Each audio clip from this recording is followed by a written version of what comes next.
People have spoken. SUVs are in, hatches are out, even when your SUV hardly qualifies as such. The Mazda CX-30 and the Hyundai Kona skate that fine line between hatchback and SUV. But whatever you call them, we're here to see which is better. But there's a bit of a twist here. We've got the somewhat spicy versions of each. The CX-30 is the most sporty CX-30 you can buy, and the Kona N-Line is the sportiest Kona you can buy, at least until we get the full Kona N next year. So let's take them for a spin.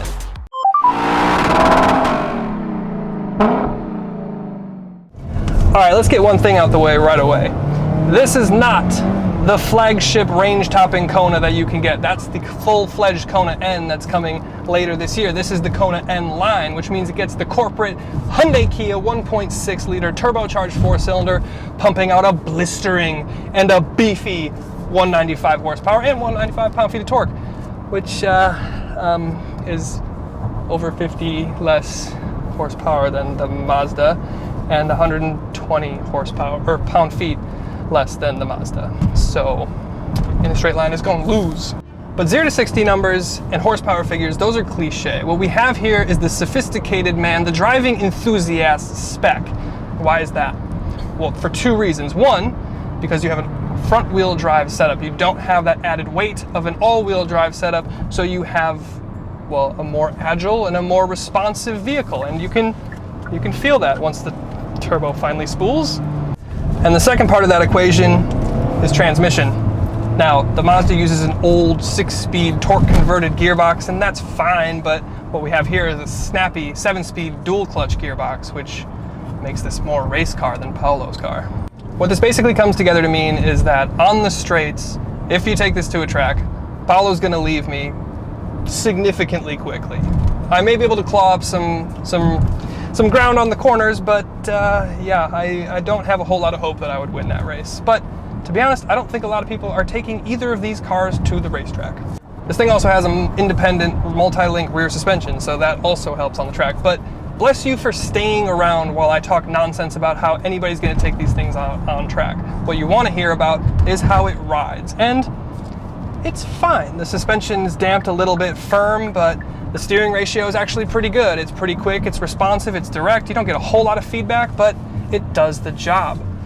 Brakes are okay. Body composition's pretty good. It's about as stiff as I'd want it to be for a daily driver. And I almost forgot to mention, 32 mpg combined for front wheel drive. If you opt for all-wheel drive, 29. So let's see how Paolo's getting on in the Mazda. So I am in the 2021 CX-30. Now this does come with 6 different packages. I just so happen to be in the Premium Plus package, which is their top of the line. So let's talk about some features. Starting with the engine, 2.5 liter turbo, making 250 horsepower and an impressive 320 pound-feet of torque. That's on premium fuel, sending power to their iActive all-wheel drive system through a 6-speed automatic gearbox. Now, that is archaic compared to Matt's 7-speed dual clutch, but it gets the job done. Now, one of the nice features that this car comes with is, although it is the turbo, it only gets 1 less mpg than the naturally aspirated trim version of this level. So this gets 25 mpg, the naturally aspirated gets 26. This does get literally double the torque though. Compared to the Kona, it gets 7 mpg less, so 25 compared to 32, which is about a 20% reduction, but it has 50% more torque. So personally, I would choose this, 50% more torque versus 20% more mpg. That just is not the payoff that I'm looking for. Now, something that you probably don't care too much about, but I do think it is worth mentioning, 0 to 60 in 5.8 seconds, which is actually over half a second quicker than Matt's Kona N-Line, so quite impressive. Peak torque arrives at around 2,000 RPM, so the power is there when you need it and want it. So how does it handle? I mean, honestly, it's really easy to drive. It feels athletic, it feels nimble. If you put it in a sports mode, it becomes even more exciting. I've thrown it at a couple corners and windy roads, and honestly, it handles phenomenally. The steering feels really tight, the body feels stable. I mean, you know, as stable as an SUV can feel. There is a bit of torque steer on occasion, but honestly, this thing has just been a blast to drive this week. But let's catch up with Matt and talk exterior and interiors. Hot hatch lights. Yes, hot sir. SUV lights. Talk about yours first. Yeah, so I've resurrected the Love Shines from Blenders because they're funkadelic, and so is the Kona N-Line. First of all, thank you to John Amato Hyundai for loaning us this so we could test it against the Mazda. I honestly kind of like the look of this. What do you think? Yeah, I really like it too. It's picante. Yeah, the only thing that throws me off about the front is the tiny headlights. I really don't like that. But I like how... You mean the eyebrows? Yes. Yeah, so that's the projector down here. They did this in the last gen, but they've kind of like reworked it and elegantified it. And now, like, this was kind of the, I don't know, it looks better, but they always kind of do that separation with the LED running light and then the projector. Yeah, I don't love that. I do like how they have the N-line though, to kind of make it feel special. Yeah, I like this like black, they call it black chrome, or although manufacturers call it black chrome, it just looks cool. The front fascia is like, if you look at it, it's very similar to like the normal car, but the N-Line gets like body colored cladding here rather than like the plastic dark stuff. Right. It's got the black chrome, it's got this angle here. It just looks cool. It's not overdone, it's funky, it's stylish. I like it. Around here, 18-inch wheels, N-Line specific, kind of busy, but pretty cool. I like it. I like the rims too. I also really like that the side mirrors are black. That's kind of, yes. Like, mine are as well, but. Yes, I think the design is pretty good. One thing I will say, looking at yours right now, I can see it right now, big chunky plastic cladding. I know we'll talk about it with yours, but body colored here, so that's nice. Yep. And then the thing that I want to say is when you get to the side of the car, you can really see it. The wheels are pushed to the absolute extreme ends of the car, so your back wheel is basically behind the car, and your front wheel is, well, right at the front. So that aids in handling, that makes it a little bit more sporty feeling, and it's pretty nice. And then as we get all the way around to the back, sloping roof, kind of hatchiness, they do that thing. A rear diffuser. Yeah, rear diffuser, double, or dual single outlet. They do the light thing again, where they have a headlight or a taillight up here and a taillight down here. So that's the same thing we talked about with the Tucson. Yeah. And I like it up front. I don't know if I like it in the back, because if you get into a crash, you don't have to replace one taillight. You have to replace two. Yeah, that is unfortunate. But I really like the rear diffuser, and I like that your exhaust tips kind of stick out a little bit. It just makes it a bit more sporty. Like, you can actually see them standing close to your trunk. Yeah, I like it. I think it looks cool. It looks aggressive, it looks sporty, it's kind of in your face, but not too much. So let's talk about yours. 2021 didn't really change that much.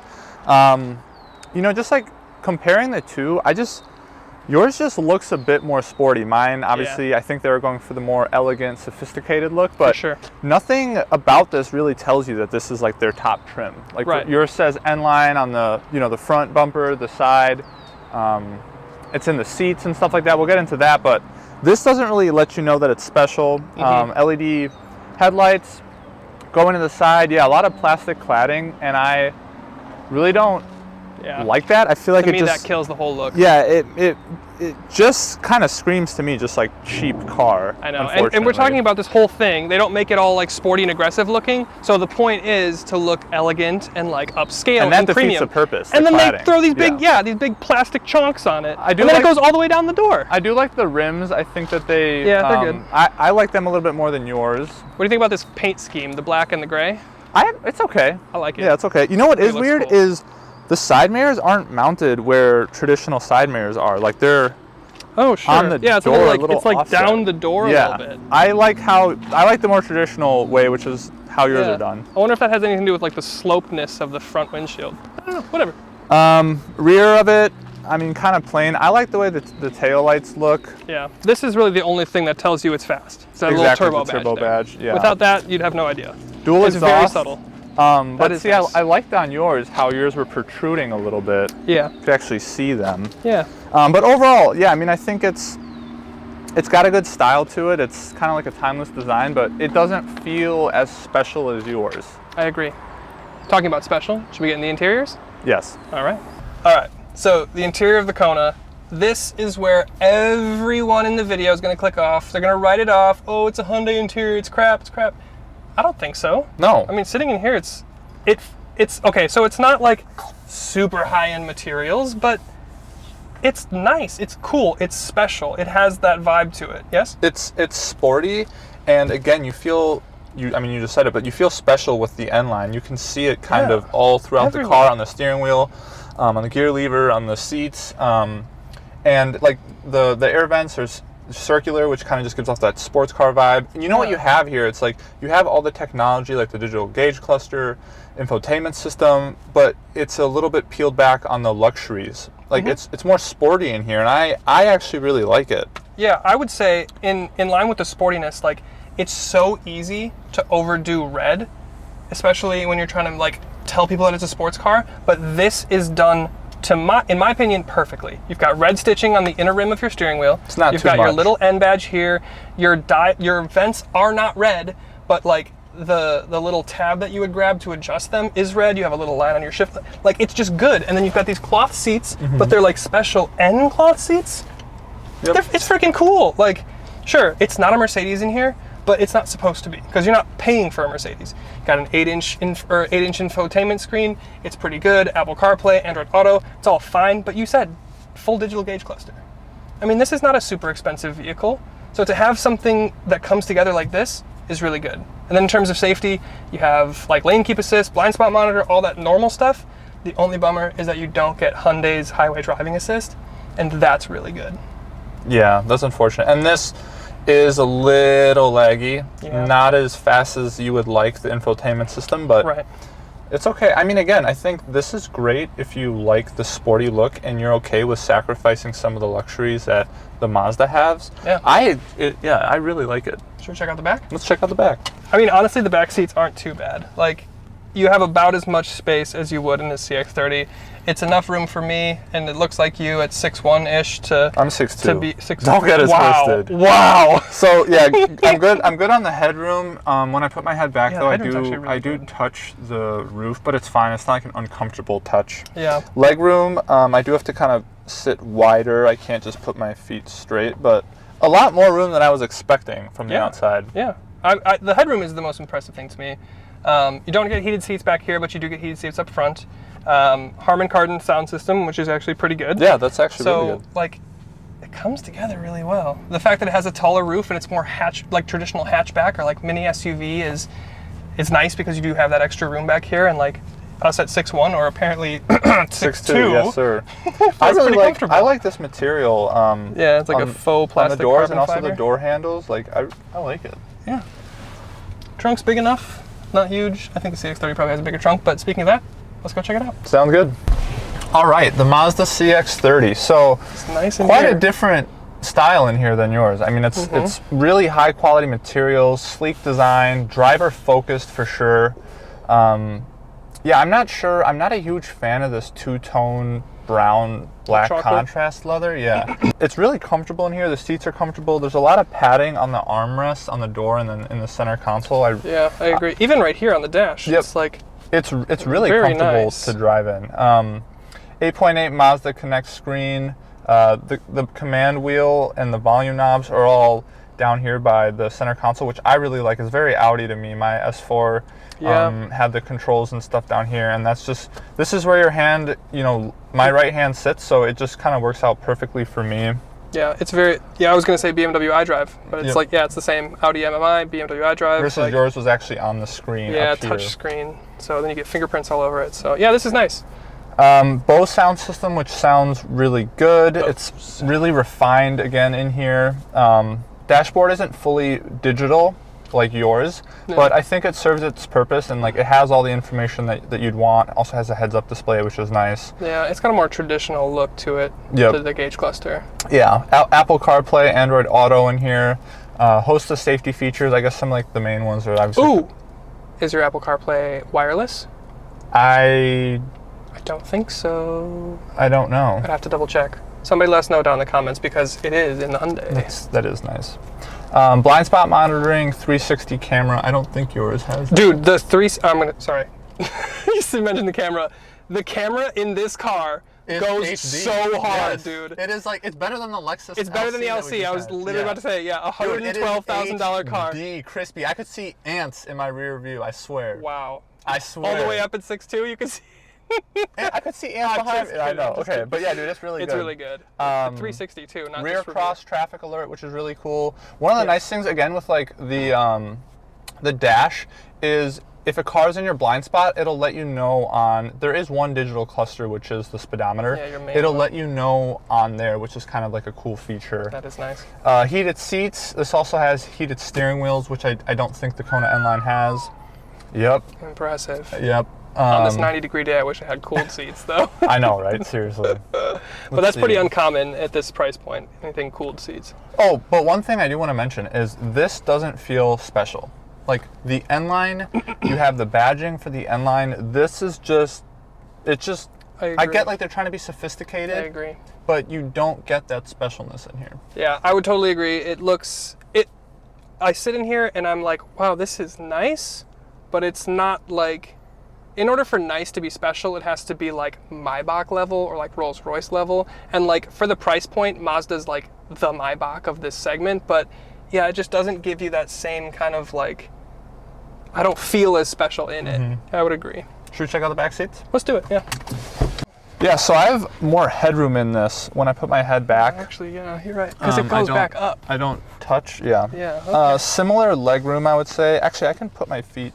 Here's the only thing here. that I'll say about the legroom. In the Kona, I had my legs like straddling the seat as you normally do. But in the Mazda, you have this door handle that protrudes off the door card. Yes. So like my knee gets sandwiched between the two a little bit. It's not like a huge deal, but it is something I noticed. Yeah.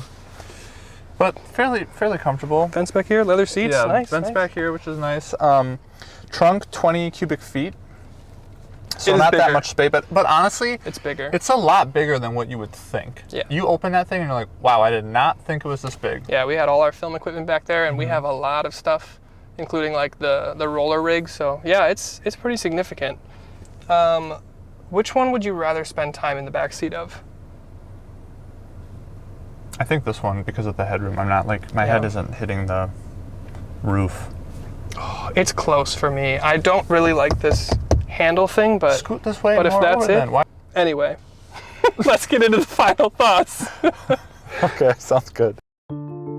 So basically what we've found with this comparison is that the Kona is a little bit out of its depth against the Mazda CX-30 Turbo, but that's also reflected in the price. The Mazda is about $5,000 more to start, and this specific battle had a little bit more than that between them. All that's to say, the Zoom Mazda better watch out for the full 2-liter turbocharged Kona N. Sure, the Mazda is more expensive, but you can see and feel exactly where that money goes. The design looks expensive, the interior is incredible for this segment, and let's be honest, no one is taking these cars to the track, so even in the full Kona N, you probably won't get a massive wave of torque and spool noise that you get here in the Mazda. When we get the Kona N, you'll get a rematch, but until then, thanks for watching.